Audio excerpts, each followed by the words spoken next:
Today's video, and if you saw my description, you'll know what I'm talking about, is I've caught something that many professional fishermen will never catch or haven't caught in their life. Okay? And it says, what a catch indeed. Tell you a quick childhood story. I used to love to fish when I was a kid. And until my grandparents died back in early 2000, 2001, 2003 is when they both of them ended up dying. But anyway, I used to like to fish, okay? But when I was a kid, much like, I appreciate that, Bo, much like I was talking about the other day when I was 5, 6 years old, we used to like to go do a lot of fishing. Well, back in southeast Georgia, much like southeast Alabama, you got a cane pole, you went to the nearest pond or overpass and put a little worm on there or whatever and cast it out there and start fishing. Now, most of the time, what you're going to catch when you do that are some brim, different size brim, some smaller fish. Every once in a while, you'll pull up a catfish or something like that with a cane pole, because typically you use smaller hooks for brim and stuff like that. They typically are a little bit easier to catch. And that cane pole, back when I was a young man, you could just about cut a limb off a tree and use that, because cane poles weren't really that expensive. Okay, so quick story: we went to fish one day with the family. We were around the pond. We were getting ready to pack up. I don't even remember how many I caught that day, if I caught any. I don't remember much more about that day. But it's always the things that happen that make you remember certain things. I was getting ready to put my cane pole up. It was a little windy that day, much like it is today, just a little bit. So instead of me just twisting my pole to get the line on there, or taking my hand and wrapping the line around the pole, because that's what you do with a cane pole, right? Because you don't like the hook just dangling anywhere. I decide, now keep in mind, I'm a brilliant fisherman at this point. Not really, I've never been a brilliant fisherman. But anyway, so I take the pole, and instead of doing those small things to get that hook around that pole, I take the pole and I start twisting it like this with the line going around right here, and I was going to wind it up. Well, I noticed that the wind started blowing and I was doing that, and at the same time that hook got close to my face, I snatched the pole away, much like you would do if you're trying to snag a fish. I pulled the pole away to get it away from my face, and guess what happened? That little hook caught me right there in the lip and got stuck, okay? Now, you can imagine as a kid, I was pretty terrified at this. And guess what? On a hook, it's got a little barb on there that keeps it from being pulled back out.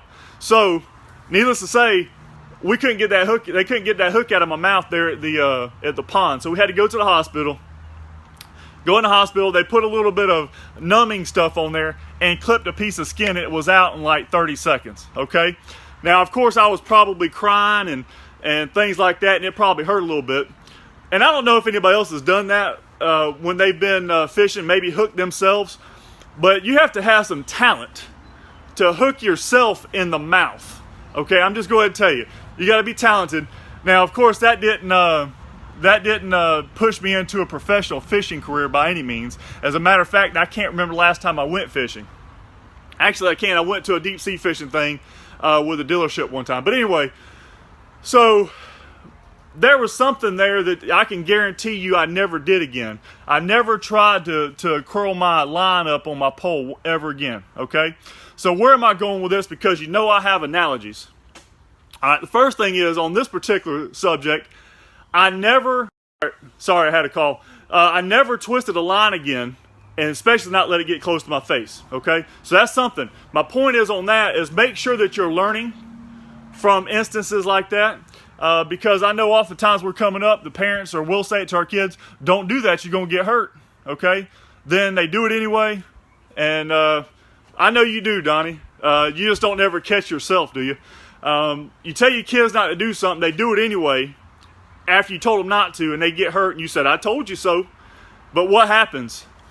They don't necessarily learn from that and move on, right? They may do it again and get hurt again. They may fall out the tree. They may fall off the coffee table. They may be running through the house again and run into a table, bust their head open.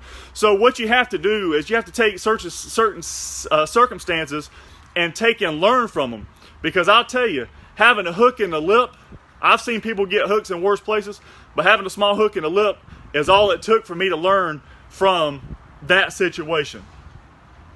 Exactly. They're all hard-headed, Donnie. The second thing I learned, and this is something the main thing I want you to take out of this, okay? Because I know a lot of people's out there trying to do different things and to be seen and brand themselves on social media and marketing and things like that, which is fine. No problem with that.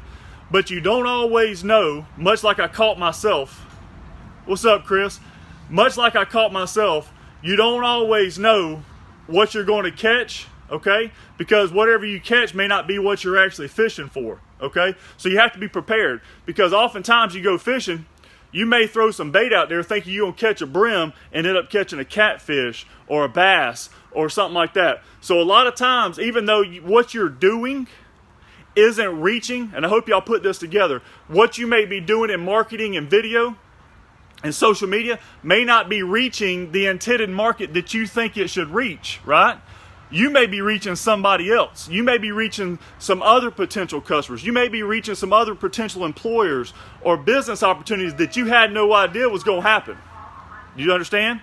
So when you go out today and you keep doing the stuff that you're doing, keep doing it. Okay, keep putting content out there. Keep marketing yourself. Learn from things that may not be working for you. But remember, number 2 is you may not always catch the fish that you're actually fishing for, okay? You may actually reach people that you have no intention on reaching. You may engage with people that you don't even know you're engaging with at first and not find out till later on down the road, and it could be something that may change your life.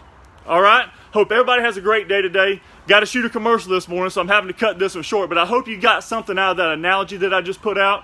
And I hope everybody has a great rest of the week and the rest of the month, especially those in the car business, because I know how important it is to finish up the month strong. Appreciate that, guys. Appreciate y'all turning in.